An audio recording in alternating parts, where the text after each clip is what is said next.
чоң жардырууга даярдыктын баары бүттү. Сиздин тапшырмаңызды орду менен, убагы менен бүтүрүүгө аракет кылдык. Улуу урматтуу Кыргыз Республикасынын президенти Курманбек Салиевич, сизден жардырууга улуксаат сурайбыз. Урматтуу Акылбек Усөнбекович, сиздин докладыңызды кабыл алдык. Рахмат. Жардырууга уруксат берем. Баштаңыздар.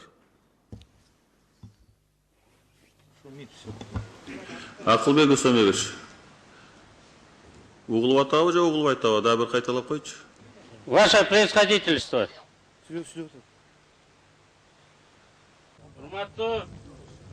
Урматтуу Курманбек Салиевич,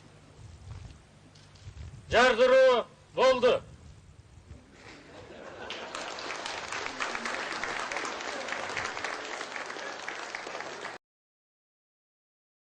Биринчиден мен президенттик кызматтамын. Мен негизги азыр региондо жүргөндөрүм президенттик кызматта инсан катары шайлоочулар менен де талапкер катары жолугуп атам. Ошондуктан мага кичине убакыт азыраак болуп атат, ачык айтканда.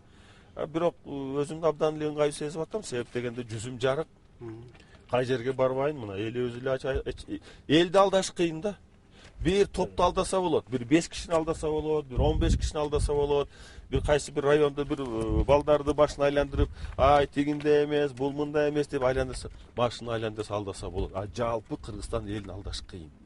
Ошондуктан эл тараза да бекерин айтпайт.